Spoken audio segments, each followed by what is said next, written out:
સુરતના ગોડાદરામાં ધોળા દિવસથી વેપારી પર ફાયરિંગ થયું। સંજય પડશાળા નામના વેપારી પર ફાયરિંગ થયું। બાઇક પર પાછળથી આવેલા શખ્સે ગોળી મારી હતી। પીઠના ભાગે ગોળી વાગતા સારવાર માટે ખસેડાયા। આ ફાયરિંગને લઈ પોલીસે તપાસ શરૂ કરી છે। તો સુરતમાં બાઇક સવાર આરોપી ફરાર।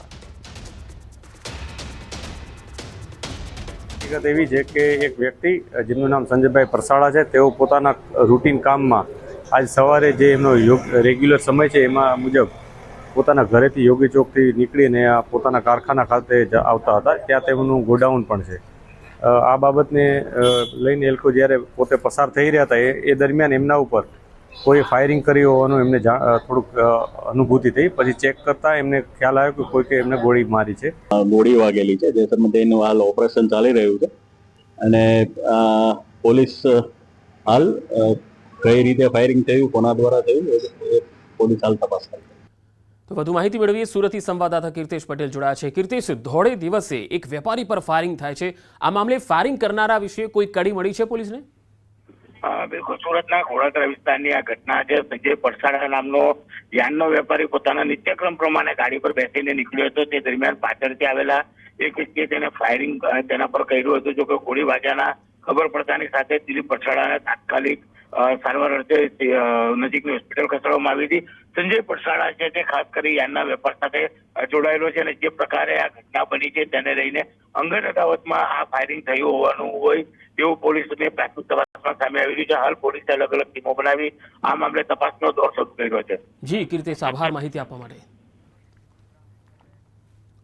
હવે વાત વડોદરાની કરીએ। વડોદરામાં વિધર્મી દ્વારા તંગદિલી ફેલાવવાના પ્રયાસનો એક કેસ સામે આવ્યો। પોલીસે તૌફિક મંસૂરીની અટકાયત કરી લીધી છે। હિન્દુ સંગઠનોને પડકાર ફેંકતો તેણે વિડીયો બનાવ્યો હતો, હિન્દુ સંગઠનોને ધમકી આપી હતી। વિડીયો વાયરલ થતા પોલીસે કાર્યવાહી હાથ ધરી છે। તો હિન્દુ સંગઠનોને તેણે ધમકી આપી હતી। પોલીસે આ જે તૌફિક મંસૂરી છે તેની અટકાયત કરી લીધી છે। વિધર્મી દ્વારા તંગદિલી ફેલાવવાનો પ્રયાસ કરવામાં આવ્યો હતો। હિન્દુ સંગઠનોને પડકાર ફેંકતો એક વિડીયો બનાવ્યો, જેમાં કેટલીક કથિત ધમકી પણ તે આપતો જોવા મળ્યો છે, જેને પગલે પોલીસે તેની અટકાયત કરી લીધી છે।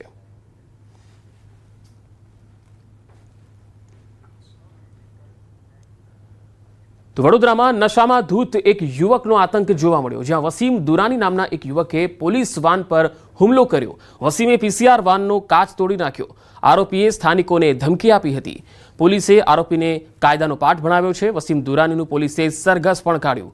પહેલી તસવીરમાં તમે જોઈ શકો છો કે જેણે તે હુમલો કર્યો હતો તેના સીસીટીવી દ્રશ્યો, અને બીજી તસવીરમાં એનું સરઘસ કાઢવામાં આવ્યું। આરોપીની અટકાયત કરવામાં આવી। વસીમ દુરાની નામનો આ શખ્સ છે જેણે પોલીસ વાન પર હુમલો કર્યો હતો અને કાચ તોડ્યા હતા, પીસીઆર વાનના કાચ તોડ્યા હતા, ત્યારે પોલીસે તેને કાયદાનો પાઠ ભણાવ્યો।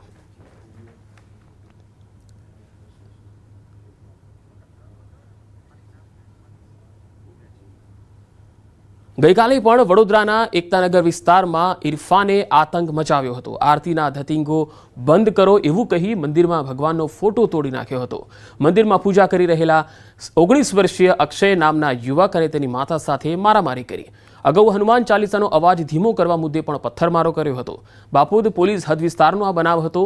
જેલથી ડરતો નહીં હોવાનું જણાવીને તેણે મારામારી કરી। આખી ઘટનાને લઈને બાપોદ પોલીસ મથકમાં ફરિયાદ પણ થઈ। પોલીસે સ્થળ નજીક બોડી વોર્ન કેમેરા સાથે પોલીસ જવાન પણ તૈનાત કર્યા છે। તો આ તસવીરમાં તમે જોઈ શકો છો, જેમાં એ યુવક કહે છે કે આરતીના ધતિંગો બંધ કરો। મંદિરમાં તેણે તોડફોડ કરી, પહેલા પથ્થર પણ મારી ચૂક્યો છે। બાપોદ પોલીસ સ્ટેશન હદ વિસ્તારનો આ બનાવ છે, ત્યારે આ બનાવ બાદ પોલીસે બોડી વોર્ન કેમેરા સાથે પોલીસ જવાનો અહીંયા તૈનાત કર્યા છે। તો વડોદરામાં આવા બનાવો હવે સામાન્ય બનતા જઈ રહ્યા છે। અસામાજિક તત્વો ખૂબ વધી રહ્યા છે। 3 તસવીરો જુઓ। પહેલી તસવીર છે એ વડોદરાના શિનોરની છે, જ્યાં હિન્દુ સંગઠનોને ધમકી આપતો એક વિડીયો વાયરલ કરવામાં આવ્યો હતો એક વિધર્મી દ્વારા, જેની અટકાયત કરી લેવામાં આવી। બીજી તસવીરમાં તમે જોઈ શકો છો કે જેમાં એ પણ વડોદરાનો જ બનાવ છે, જ્યાં પીસીઆર વાનના કાચ એક અસામાજિક તત્વએ તોડ્યા અને વસીમ દુરાનીનું પોલીસે સરઘસ પણ કાઢ્યું, તેને કુકડો બનાવ્યો, કાયદાનો પાઠ ભણાવ્યો। અને ત્રીજી તસવીર વડોદરાના બાપોદ વિસ્તારની છે, જ્યાં યુવક અને માતા પર હુમલો કરવામાં આવ્યો અને મંદિરમાં જે પાઠ આરતી થતી હોય છે, આરતી બંધ કરો એ પ્રકારના જે વિડીયો છે એ પણ તેણે બનાવ્યા અને પથ્થરમારો કર્યો। ખેડામાં ગોઠાજ ગામે જૂથ અથડામણ થઈ સામાજિક પ્રસંગ બાબતે સામસામે પથ્થરમારો થયો 50થી વધુના ટોળાએ એકબીજા પર હુમલો કર્યો જૂથ અથડામણની ઘટના કેમેરામાં કેદ થઈ છે આ ઘટનામાં 8થી વધારે લોકો ઇજાગ્રસ્ત થયા છે પોલીસે બંને પક્ષો સામે ગુનો નોંધ્યો છે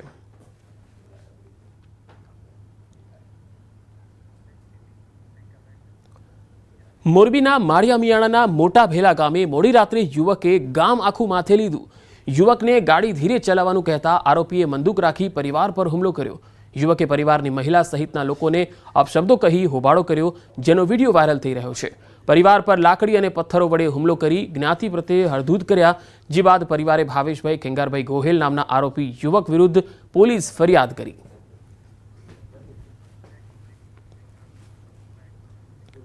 મહેસાણામાં દિવાલ ધસી પડતા 3ના મોતના અહેવાલ આવી રહ્યા છે જ્યારે 4ને ઈજા પહોંચી છે વિજાપુરના સુંદરપુર ગામનો આ બનાવ છે જ્યાં મહાદેવવાસની અંદર આ એક નવું મકાન બનાવવા જૂનું મકાન ઉતારવાની કામગીરી ચાલતી હતી જૂના મકાનની દિવાલ ધસી પડતા શ્રમિકો દટાયા કોન્ટ્રાક્ટર સહિત શ્રમિકો દટાયા હોવાની માહિતી છે સ્થાનિકો અને તંત્રએ પહોંચી અને કામગીરી હાથ ધરી હતી બચાવ કામગીરી હાથ ધરી હતી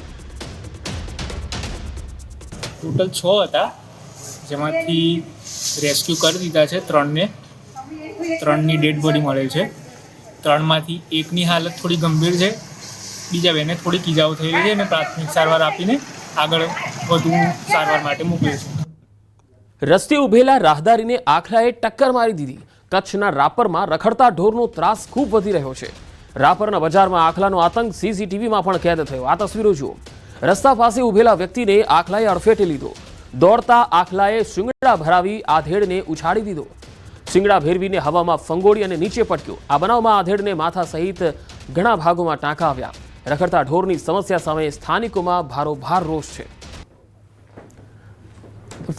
તો રસ્તે ઉભેલા રાહદારી પર આખલાનો આ હુમલો તસવીરોમાં જોઈ શકો છો આખો બનાવ કેવી રીતે બન્યો અને આખલાઓનો આતંક કેવી રીતે વધી રહ્યો છે કચ્છમાં એ પણ તમે જોઈ શકો છો આ પહેલા પણ કચ્છમાં આખલાઓના આતંકના બનાવો સામે આવી ચૂક્યા છે આ રખડતી રંજાડથી લોકોને મુક્તિ ક્યારે મળશે લોકોમાં આવા બનાવોને લઈને ખૂબ રોષ છે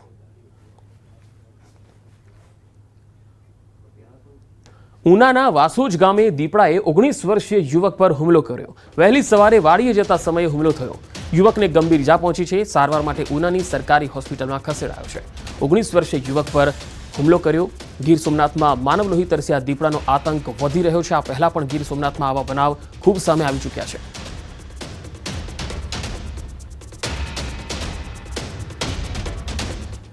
રાજકોટ જિલ્લાના સરદાર ગામમાં પૂર્વ ઉપસરપંચની તેમની જ વાડી વિસ્તારમાં હત્યા થઈ ગઈ ત્રિકમ જેવા હથિયારથી છાતી સહિતના ભાગે ઘા ઝીકી તેમની નિર્દયતાપૂર્વક હત્યા કરાઈ આ હત્યાનો આરોપી તરીકે એક રાજસ્થાની મજૂર પણ શંકા વ્યક્ત કરવામાં આવી રહી છે જે ઘટનાના પછીથી ગાયબ છે અને તેનો છેલ્લું લોકેશન અમદાવાદ દર્શાવાયું છે પોલીસ દ્વારા તેની શોધખોળ ચાલી રહી છે ઘટના અંગે બીએનએસ કલમ 103(1) હેઠળ ગુનો નોંધાયો છે મામલો ગંભીર બનતા અનેક રાજકીય આગેવાનો પણ હોસ્પિટલ ખાતે પહોંચ્યા હતા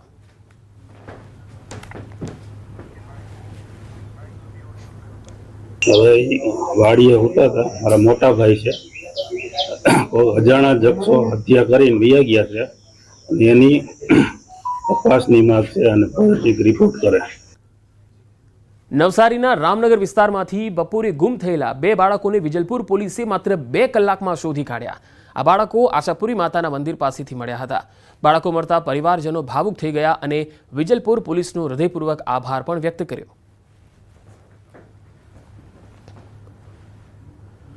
મહેસાણાના ઊંઝા માર્કેટ યાર્ડમાં જીરાના ભાવમાં સતત ઘટાડો જોવા મળ્યો છે ગત વર્ષે જીરાના ભાવ 4500 થી 5000 રૂપિયા હતા જે હાલમાં ઘટીને 3800 થી 4000 સુધી પહોંચ્યા છે વેપારીઓ જણાવે છે કે એક્સપોર્ટની માંગ ન હોવાના કારણે ભાવ ઘટી રહ્યા છે બીજી બાજુ ખેડૂતો પણ ભારે નુકસાનનો સામનો કરી રહ્યા છે તેઓએ સરકાર પાસે એમએસપી નક્કી કરવાની માંગ કરી છે